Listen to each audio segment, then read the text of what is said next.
Hello and welcome to another editing video on this channel. This time the topic is my current editing workflow in a nutshell, so showing all the tools I use. And yeah, here's a photo, a scene I shot in Seville a few weeks ago, and I quickly want to show you how I go about editing it. First of all, here in Lightroom, I make a selection of the images I use. So as you can see, I took many photos, a whole series throughout this morning, and using the number 8 key, I already marked a few green. So when I activate the filter here, I just see those 6 photos which are going to blend, and with those 6 active, next step is I go to Plugin Extras, process instantly with DxO PureRAW. I still have version 4, currently there's a version 6, but 4 is also doing a great job making those photos more sharp and also removing all the noise. This is the first step in achieving the highest possible quality. Now here in the batch processing pop-up, I make sure I have D' XD2S. If you're using a newer version, you might even have a newer version of D'. Then keep everything as default. Click on Process Now. On my machine, this will take a few minutes and then we can continue. Now the processing is done. Let's have a quick look. Go to 100%, have this load, and we see how detailed this now looks. There's no noise. And next step is now to do the pre-processing for one of the photos. You also see I have them marked green with 5 stars. So those are the ones that went through DxO. In the develop module, I now first select one of my presets here. So those presets available on my homepage for €7.50, but you can also do this manually. But I usually go here with the default, and let's bring the amount down a bit because this looks a little too flat for me. So something like this. Also don't bring down the highlights too much. For this we have here bracketed exposures. So with the base setting, can also go to the tone curve, maybe edit this a touch. And then also very important, let's see how we want to have the white balance. So I usually try the auto, which rarely does a good job. So here this was a morning shot. It needs to be warm. I might even warm it up a touch, but I'll remove the magenta. So something like this. Now, typically, I could now go through more of my effects here, and I'll actually do so. Here we'll use the glowing sun. So let's click on it, place it properly. So this adds a bit more of a shine here to the sun, to the center. Protect the highlights a bit, open up the shadows a bit more before and after. And for this photo here, this is nearly all I have to do. We can have a quick look at color grading and see if we can add some more glow to the bright tones. But I don't think this is necessary here. So this photo as it is already looks pretty nice. I always check the color mixer, go to the saturation, and I'll bring down the magenta even more. Also check the blues here, usually in the shadows. For this image, I don't want too much of it. So also bring down the cyanes, maybe add a bit of orange here. Yeah, but that's really all I have to do for this image in Lightroom, because I'll later use DxO Color Efex for further editing. Now, with those settings done, I select all of those, go to Sync, make sure I check all, synchronize. And now what's left to do is just equalizing the exposures. So this here is a base exposure, which means here, the bright one, I'm gonna bring it down. Not too much, I will paint it in down here. So I can counter this a bit. And here for the dark exposure, I'm gonna lighten this up, which will make the blend a little easier. And if we put on the warning, we see nothing's clipping except for the sun. That's how it should be. I do the same here, bringing this down. I could also just synchronize those. Check none, we just want to sync the exposure. This one needs to be a bit brighter. And this one here, I just have this because here those few city lights were still active and I want to blend this in. Also, this was shot a little earlier, so I have to warm it up just to equalize out the white balance a bit. Something like this. You can always switch to your base exposure just to see that it will fit. So here we have to reduce the magenta even more. Go to 5. Okay, and that's it for this image in Lightroom. Now I select all of those, go to Edit in, Open as Layers in Photoshop. So in Photoshop, we now have all the layers. Let's first do the exposure blend for this set of bracketed exposures. So this here, the middle one was our base. So let's put it to the bottom, put a black mask on the bright one and another black mask on the dark one. Now let's just use a white brush, and because we equalized the exposures, we can just brush here around the sun. I'm also gonna bring up my exposure warning layer just to see which areas are overexposed. I could also make use of luminosity masks here, but since I put all those layers through DxO and equalized the exposures, it doesn't hurt too much using the dark exposure for this area because there's no noise. That's the beauty of using PureRAW. Now I just use here the bright exposure, 100%, and paint it in down here in those areas because it gives me just a touch more detail. And again, I don't have to bother using any luminosity masks. I'm gonna put curves layer, holding down Alt, I snap it to this bright layer, just equalizing it a bit. I double click, this brings up the layer options. I protect the dark tones just using the blend if here, and I'm done. Now let's see if I deactivate it here. I had some clipping. This clipping is now gone. And because all those were shot in quick succession, you see there is no need to align those bracketed exposures, which is why I usually do the exposure blend first. So let's throw away this gradient map. Control E flattens those layers, and that's my new base. Now those other photos were shot with a few minutes apart, so there's usually a bit of a shift. So I will now do auto align, edit, auto align layers, just to make sure they line up. Now let's zoom in, looks good. Let's look at another side. Perfect. So the next step is this lens flare. Since we have here another photo and yet another one where we have this area without the sun star, I can just put a black mask here, it's a 100% white brush, the lens flare is gone. Just brush in a bit more here, just to make it more convincing. There's a little bit of movement, so I want to use 100% brush around those palm trees. Let's zoom in, before and after, so there's some movement. So I'll also use 100% for this area, just to make sure I get everything. Zoom out. There's a slight shift in color, so let's put a photo filter above. It's a cyan one, because I see that there's a bit more yellow. And I go with a very low opacity, just to make sure this blends properly before and after. Might also use a little curves layer, open up just shadows a bit, invert it, and just brush it in down here, just to have a convincing blend. Now let's zoom out, see if we want to also reduce the sun star on this side a bit. Let's do 100%, because it extends a bit too far, and just brush it in a bit. So here is a little before and after of the blend. So I've controlled the lens flares a bit. So we now have a very nice shine here, and also the light's beautiful coming in from the side. Now this again, I'm gonna flatten down.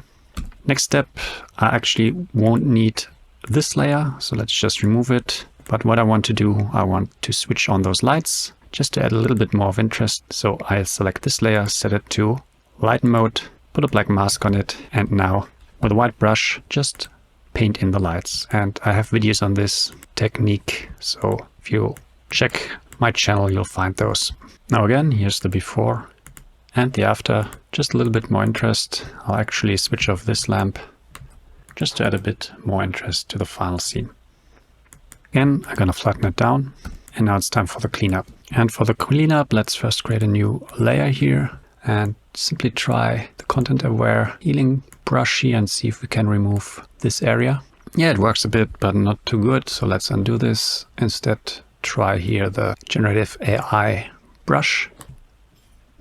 So just want to remove all this area. Press OK and see what it does. So this actually did a good job on first glance, but let's get over to Lumensia. Click here on this dust, and this creates a high contrast setting, so we see all the different flaws. So we need to do a bit more cleanup, and also here we see some specks, which likely some birds flying in the distance. Here we just use the normal content aware cleanup, clean this up, and this actually doesn't work too good. So instead, create a new layer. Let's activate this check dust spots layer again, go to filter, noise, dust and scratches, and gonna fine tune here the radius. You see at some point those little specks will be gone, and we actually just focus on this area. Can also bring up the threshold a bit, press OK. Now again, put a black mask here and just paint this in with 100%. Now let's have a look if it would also help here. Yeah, for this area, this is not the right tool. Let's rather create a new layer and use here the healing brush. We want to sample all layers, but exclude the adjustment layers. And let's just sample something and see what it does. And here we have to do this a few times just to smoothen out the transition also down here from this side You can also use the clone stamp, go with like 30%, sample something here, click here, and then just go to like 10% and just draw it in. Just smoothing out this area. The final technique I can show you is Ctrl-Shift-Alt-E, flatten this, again activate this, go to filters, blur, motion blur, have this at 0 and just blur it out. Go to blur again, Gaussian blur, and give it like 100, put a black mask on this, and then obviously just brush it in up here. You can also check the other side, but you cannot get close to the city because if we have a look here, this blurred everything. So it's just for the edges. Okay, those are a few techniques to really get a smooth and clean sky, but we still have here this mast. Also, we have somebody jogging down there. What do we do with this? First of all, Ctrl-Shift-Alt-E, create another flattened layer here. And now let's use my plugin, Gemini API. Link to this plugin in the description. So it's really a great help for such retouching jobs. So holding down Shift, I make a square selection. And here it actually helps if I keep the whole mast, so it's not confused by why does this end. So I select Retouch Instance 1, go to Pro, because this selection has a size of more than 1000 pixels, and I tell it what to do. Remove the construction crane from the frame and just see what it does. Maybe we need to be more specific, but quite often it knows what to do. This will run, and while it does, let's select another retouch instance, go down here. And I actually don't want a blurry jogger there, so let's just select it. Here we can use version 1, remove the runner.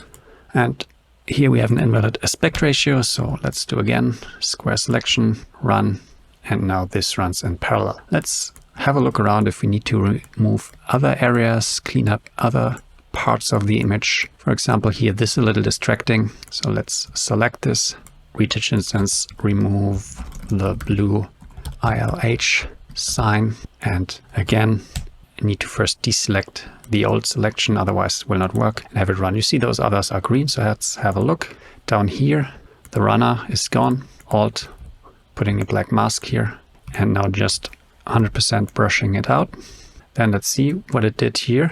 Did a good job, but only for the upper part, so we need to do this once more. But let's first remove it, black mask, 100%, and yeah, this here is nearly impossible to do without my plugin and the help of Gemini. So this is a great job. And remember, up here we already had this area, so we can move this here.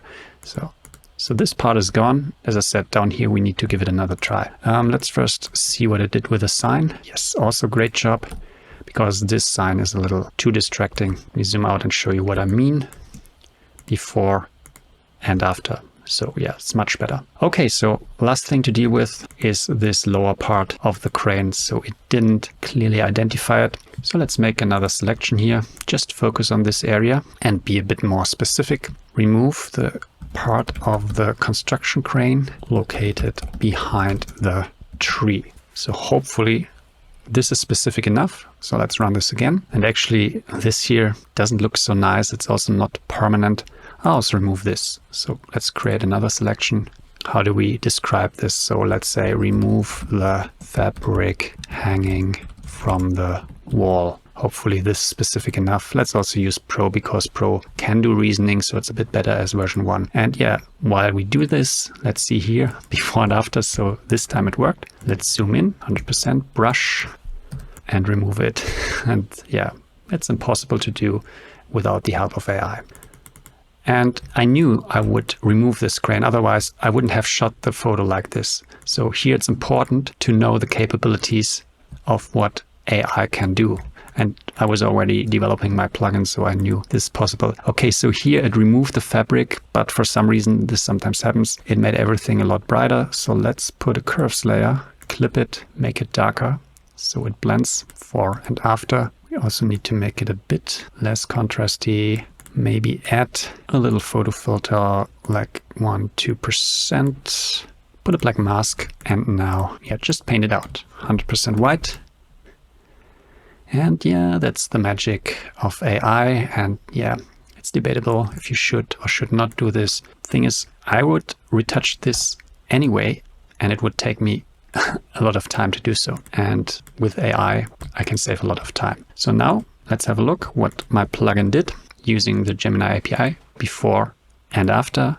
And this was the part that we could do with Photoshop alone. Flatten this down and continue with the next step. So now next step, it's time for some creative edits, and I show you my current workflow, which involves again a plugin by DxO. I have a video on that too, so I use the Color Efex.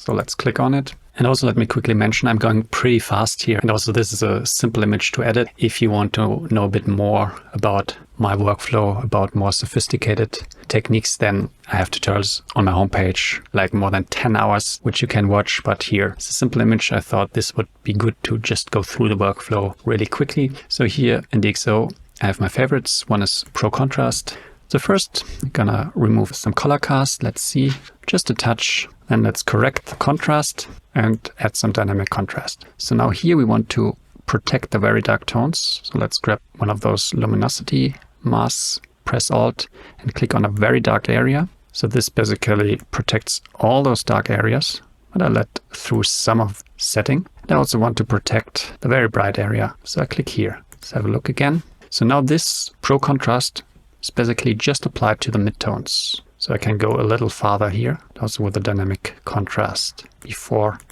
and after. Now let's also put some more focus to the center. I use the Darken Lighten Center filter here.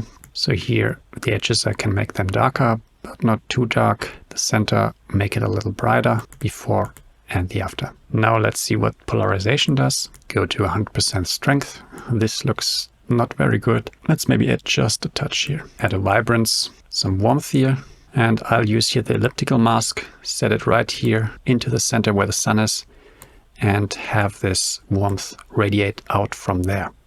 Currently it just affects the bright tones, so I'll also, holding down Alt, grab a second one and make sure it also affects the darker areas a bit. Or let's undo this. What I can do, I can just remove or move this luminance slider a bit to the left, so we get more effect on the different areas before and after. That's a bit much, so let's remove this.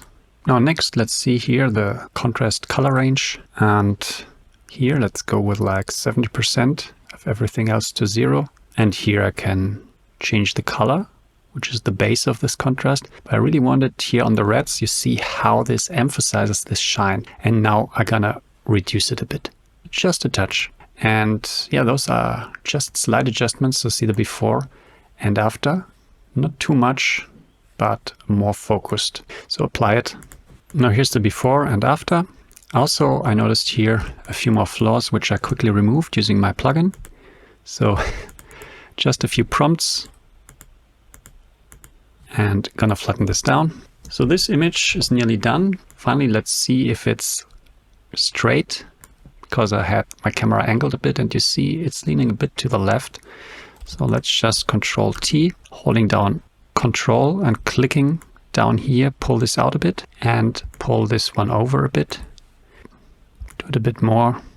And we can pull in some more guides here just to make sure everything is straight. And normally I would do this step even before the cleanup and everything.